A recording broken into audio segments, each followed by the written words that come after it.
আসসালামু আলাইকুম, আমি doctor Nusrat Sultana, clinical and cosmetic dermatologist, max হাসপাতাল, চট্টগ্রাম। আজকে আপনাদের কাছে নিয়ে এসেছি ছোট্ট একটা টিপস বা উপদেশ, সেটা হচ্ছে ব্রণ নিয়ে। ব্রণের ক্ষেত্রে আমরা যেটা সাধারণত জানি যে ব্রণ আসলে ভালো হতে চায় না, বা ব্রণের চিকিৎসা আমরা যতদিন করি ততদিনই শুধু ব্রণটা ভালো থাকে, চিকিৎসা বন্ধ করলে আবার ব্রণ ফেরত আসে। সেক্ষেত্রে প্রথম কথা যেটা বলবো সেটা হচ্ছে যে ব্রণের চিকিৎসা অবশ্যই আছে। এখন প্রচলিত যে চিকিৎসাগুলো আগে ছিল, ওষুধ খাওয়া বা লাগানোর ওষুধ, সেগুলোর পাশাপাশি আমরা অ্যাডভান্স টেকনোলজি অবশ্যই ব্যবহার করে থাকি ব্রণের চিকিৎসার ক্ষেত্রে। কেমিক্যাল পিলিং এবং লেজার আসলে খুব বেশি প্রয়োজন হয় না। কেমিক্যাল পিলিং বা খাওয়ার ওষুধ এবং লাগানোর ওষুধ দিয়ে ব্রণ অনেকটাই ভালো হয়ে যায়। এবং এই ক্ষেত্রে খুব বেশি আরেকটা ব্যাপারে আমি খুব বেশি ইম্পর্টেন্স দিয়ে থাকি রোগীকে, সেক্ষেত্রে হচ্ছে যে ব্রণের সাথে আসলে আন্ডারলাইং অনেকগুলো কারণ জড়িত থাকে।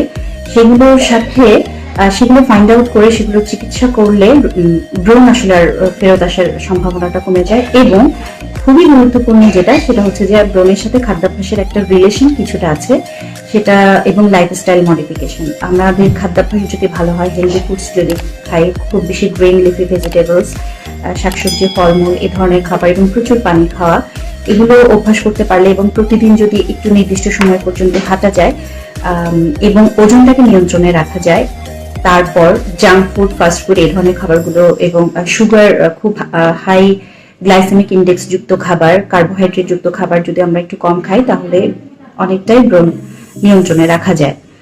এর বাইরে আরেকটা গুরুত্বপূর্ণ বিষয় আজকে আমি আসলে আপনাদেরকে জানাতে পছন্দ করব, সেটা হচ্ছে যে ব্রণ যদি হয়ে থাকে, ব্রণ আসলে কখনোই খুঁটাখুটি করা উচিত না, একেবারেই উচিত না। ব্রণে একেবারেই হাত দেওয়া উচিত না, কারণ যেহেতু ওখানে অলরেডি একটা ব্যাকটেরিয়াল ইনফেকশন থাকে, আপনি হাতের যে ময়লা বা অপরিষ্কার হাত দিয়ে ধরছেন বা পরিষ্কার হাত দিয়েও যদি ধরেন, সেটা সেক্ষেত্রে আরো বেশি ইনফেক্টেড হওয়ার চান্স থাকে। এবং খুঁটাখুটি করলে যেটা হয়, আপনার ব্রণ একটা ফেসে, আপনার মুখে যে দাগটা রেখে যাওয়ার কথা, নর্মালি একটা ব্রণ ভালো হয়ে গেলে কিন্তু ওই দাগটা বেশি দিন থাকে না। ওই দাগটা নর্মালি একটা চিকিৎসা করার পর 2 থেকে 3 মাস পর ওই দাগ চলে যায়। কিন্তু আপনি যদি খুঁটাখুটি করেন, সেক্ষেত্রে হবে কি, আপনি ব্রণের যে জায়গাটাতে ব্রণটা উঠেছে সেখানে আপনি একটা গর্ত করে দিচ্ছেন। সেই জায়গার স্কিনের একটা যে লেয়ার গুলো আছে, ব্যারিয়ার গুলো আছে, ওগুলোকে আপনি ভেঙে দিচ্ছেন, ওই নেটওয়ার্কটাকে নষ্ট করে দিচ্ছেন। এবং ওই নেটওয়ার্ক নষ্ট করার কারণে ওখানে একটা ডিপ স্কার, খুব একটা গর্ত তৈরি করে ফেলে। আমাদের চ্যালেঞ্জ বা রোগীর ক্ষেত্রেও খুব সাফারিংস এর বিষয় হয়ে দাঁড়ায় আসলে ব্রণের চেয়ে ব্রণের এই গর্তটা। ব্রণের গর্তের অনেক ধরনের প্রকারভেদ আছে, আইসপিক স্কার, বক্স স্কার, রোলিং স্কার, অনেক ধরনের স্কার হতে পারে।